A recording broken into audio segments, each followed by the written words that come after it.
Hello, this is Georgina Rose, part-time esoteric content creator and part-time center of pestilence, and welcome back to the Darling YouTube channel. In this video, we discuss religion, magic, mysticism, the occult, and everything on the fringes of esoterica. And welcome back to my Occult 101 series. It's the flagship series on this channel where I discuss and introduce people to new frameworks, traditions, and concepts at a sort of beginner digestible level so that they can consume that and then jump off into deeper research, deeper study with that foundation there. So in this video, we're going to be talking about a few ideas that I'm going to divide into three categories, and that would be perennialism, syncretism, and eclecticism. So the core question of this video is, how can you combine different spiritual technologies and traditions into a single practice? Because looking around, a lot of people, when they get interested in spirituality, feel drawn to many ideas. So let's break into it.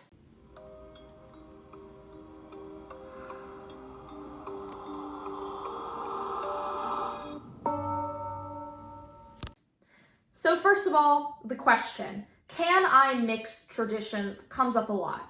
When you start exploring and become what they call a seeker, for those who don't know, when you're sort of new to especially the pagan world, the term seeker comes up a lot. Seeker is someone who's sort of dabbling and figuring out where they belong in the spiritual world. They haven't committed to a path, they haven't committed to a tradition, they haven't, gone out and joined groups.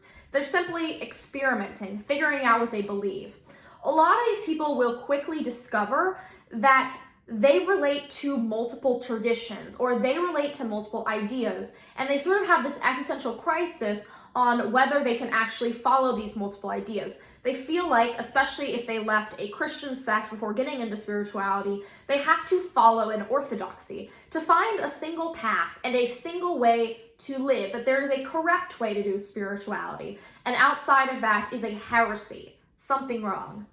This is false, and it's a common mindset. I remember when I first got into the occult, I really wanted to find a tradition to call my own. I tried to commit to things way too early, and with time I discovered that I am a Thelemite who has some eclectic tendencies, but that took me a while to figure out. When you're new, you should be experimenting, you should be discovering all the options out there, and it's pretty likely that you're gonna end up feeling like, hey, maybe I agree with more than one thing. Is that okay? One of the questions I literally get asked the most as a Thelemite is, can I be a Thelemite and follow other ideas? You can. A lot of belief sets actually allow you to do this. Though, there is one important rule I need to set before I get into these ways to mix, and that would be, you need a coherent worldview. So, when you have a religious or spiritual practice, something that you should think about is your worldview. Why do I believe these things? Why do I think they work? Why do I think the universe is structured in a way that these practices do something? And that should always be coherent. A lot of religious ideas can coexist under the same worldview, and it makes sense. However, if you're really into witchcraft, you probably can't follow a religion that says that you can't be a witch. Of course, with some of these religions that ban witchcraft, they only actually ban very specific practices, so you could practice witchcraft so long as you avoided those practices, but it's really important to have some consistency and some coherency, because without that, you're gonna be kind of lost. If you don't have sort of a framework to come back to, a point of reference, you're probably gonna have a little bit of trouble finding a path that works. So here are some frameworks and worldviews to consider if you want to experiment with multiple traditions. And these are sort of the main ways that mixing traditions tends to work. Of course, there are other alternatives, there are other perspectives, but I'm on YouTube, there's only so long I can talk, and I don't want to bore you guys to death too badly. So we're gonna move in a way that I think makes sense as a spectrum, and that would be from perennialism to syncretism to eclecticism. I kind of feel like this is the spectrum of, like, on the perennialist camp, all things are true and that's why we can mix things, and then on the eclecticism camp, the like more picking and choosing mindset. And that's gonna be our like spectrum between the three. No one's described as a spectrum before, so I'm going to, and I'm gonna hope that that sort of makes sense to you guys, because it makes sense to me. Anyways, let's talk about perennialism. So right here, you're gonna see a very outdated graph that was probably made in the 1970s. There are things I'd like to change about it. It's not really inclusive of all the religions in the world or the ones that I tend to talk about, but this model is actually pretty important to understand to explain perennialism because it pretty much sums up the whole thing. The term perennialism essentially means that all religions come from the same core of truth, that every single religious experience and practice comes from the same unverified personal gnosis or singular personal experience, and then is filtered out through cultural lenses, personal lenses, biases, and that's why we have all these faiths. But fundamentally, it's the same thing, it's the same experience, it's just that we all interpret things differently because of how the human mind is limited in comprehending these things. It's hard to understand like the full richness of divinity as a human being. It just doesn't really work. So we have to, because of that, frame these experiences through what we know. If you've ever had a spiritual experience, you're gonna probably have seen a lot of weird symbols. It kind of didn't make a lot of sense, and it took you a long time to really process and understand it and break down what you experienced. That's because you're sort of processing this religious experience through your own biases. We as humans tend to want to put things into a confirmation-based box. We want things to make sense to us. And when we look at symbology, you know that there's a lot of different symbolic meanings across cultures due to a lot of reasons. We're going to interpret symbols differently depending on who we are. But we did at the end have the same experience. So when we look at perennialism, this chart's very useful because it divides things from esoteric and exoteric. So for those who don't know exoteric, which not many people use this term, more people use the term esoteric, but exoteric is the opposite of esoteric. Exoteric is the outward doctrine of a religion. If you go to church and you sit there and you attend a mass, what they tell you is the exoteric. The esoteric would be the mystery of the Eucharist, the idea of transmutation. That is the spiritual experience that cannot really be explained but has to be experienced. So it's sort of explained, experienced. That's the best way to look at it.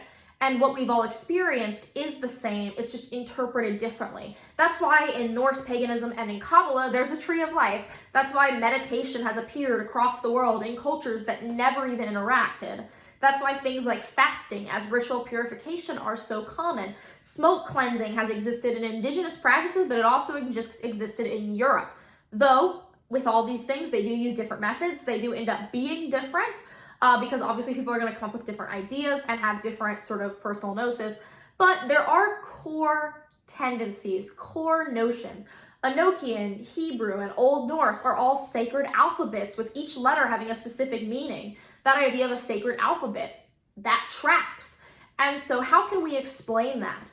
Can we explain it as each of these different people have experienced wildly different religions?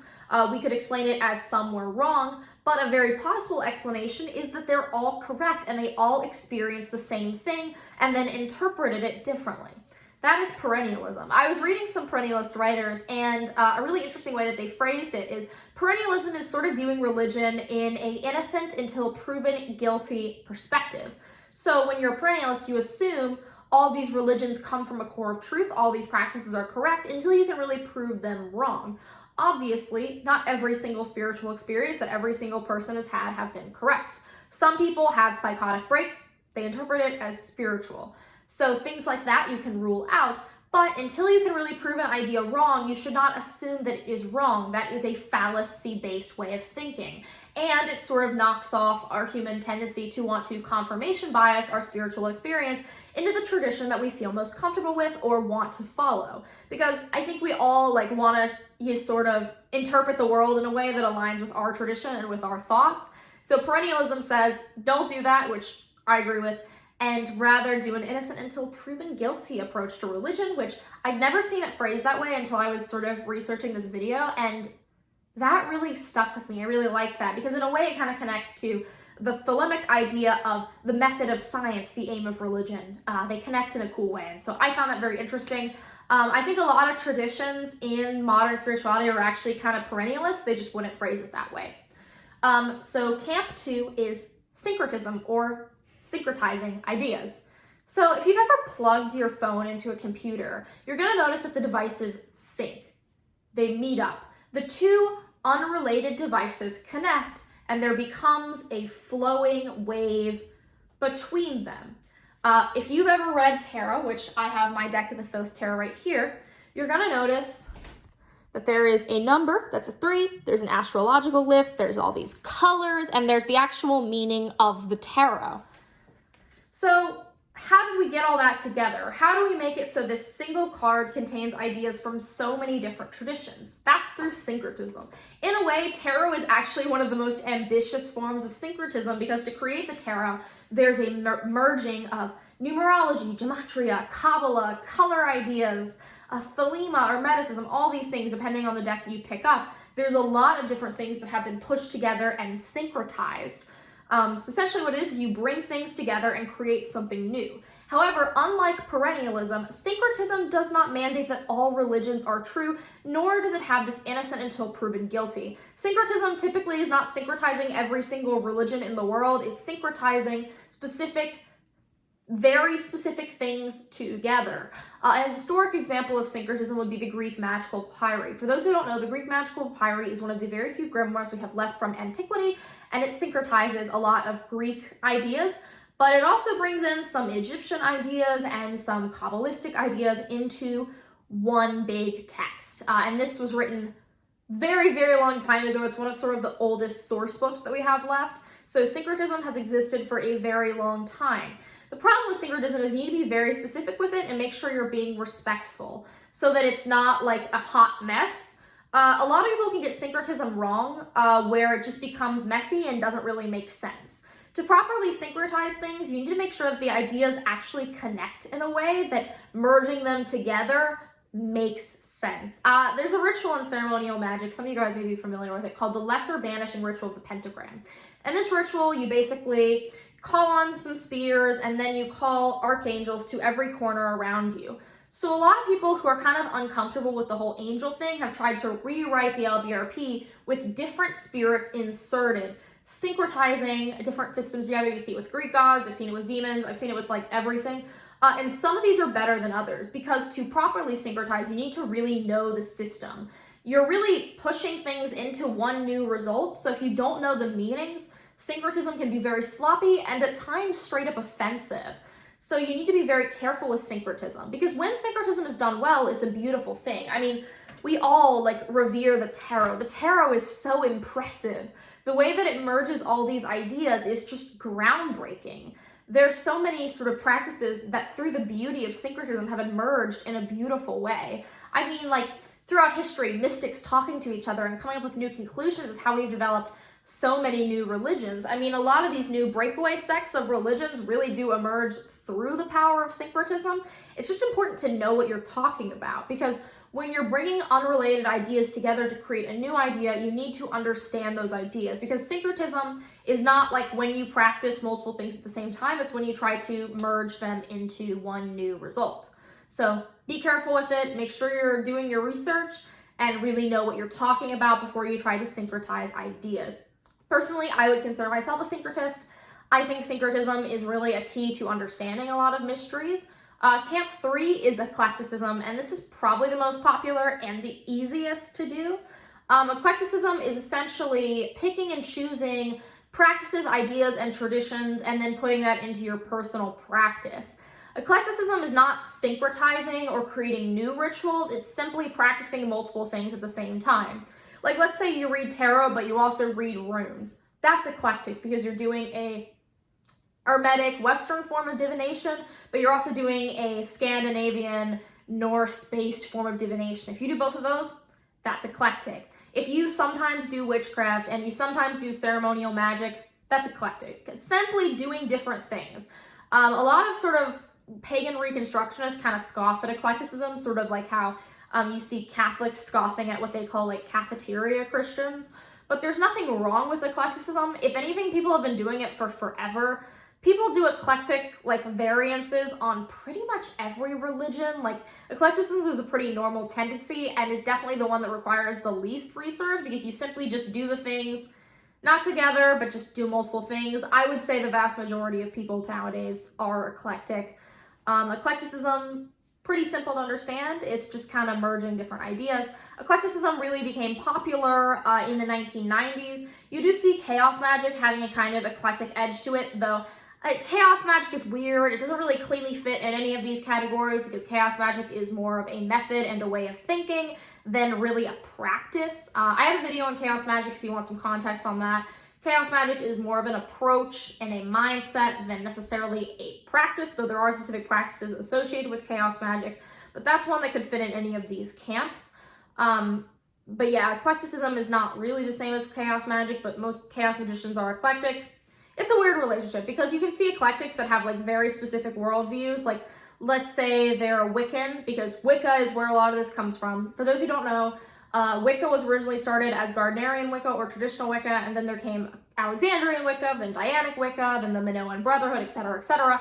But a big movement and sort of the big divide is traditional Wicca versus eclectic Wicca. In the 1990s, Scott Cunningham released a book called Wicca for the Solitary Practitioner, and that led to a whole wave of women in the 1990s. There were men as well. It wasn't all women, but it was kind of female heavy, getting really, really into Wicca, and they became very eclectic, and they sort of developed what was even known as eclectic Wicca.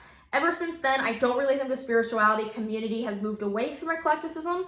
Right now, you're seeing a sort of boom of people interested in more traditional practices, but eclecticism, it's here to stay. I think in the age of the internet, eclecticism is really natural to people because most people who get into the occult start online. They start on TikTok, they start on Instagram, they start here on YouTube. And because of that, they're getting exposed to a lot of perspectives. Historically, if you got into one of these groups or movements, you had to join an order. Like, to get into Thelema originally, you had to like either get a copy of the Equinox or show up to the OTO and then get initiated. With Wicca, you had to find someone to initiate you into Gardnerian Wicca. You know, it was harder to get into. It wasn't as accessible. People were limited in what they could reach. Like, a lot of people for the longest time could only really find witchcraft material on Wicca. But now, I mean, there's so much information. There's almost so much information that it's kind of overwhelming and scary to new people. So because of that, it only makes sense that people would, you know, want to mix things. You're not rigidly locked to one camp. So I think eclecticism is sort of, it's been around. It's not a new idea. But the high-level eclecticism we have now is really a direct response and result of the social media revolution. Personally, I think that all these things are good. I think so long as someone's respectful, why would we not merge multiple traditions together? There's a really good Blavatsky quote that I've become really obsessed with lately called, "There is no religion higher than truth." And I think that really applies here. Too often we want to just follow a tradition. We want to follow an orthodoxy. We want a charismatic religious leader to tell us what to think. We want them to tell us, how do we die? What should I do? What should my daily practice be? We don't want to think for our own, whereas these traditions require us to. For me as a Thelemite, I think that's one of the beauties of Thelema. There are core principles, there's core ideas, there's core metaphysical implications, but beyond that, you have to think for yourself. You have to question things. It's a thoroughly modern religion in that certain answers could be discovered in the future. I think in a way, with how multicultural the world has become, how much we've been able to communicate with people from other countries, why would we not share ideas? Historically, Abraham of Worms, the writer of the Abramelin, a very famous Abrahamic mystic, would travel and talk to other mystics. Helena Blavatsky went to India and studied under people. The idea of exchanging ideas with those around us is not new.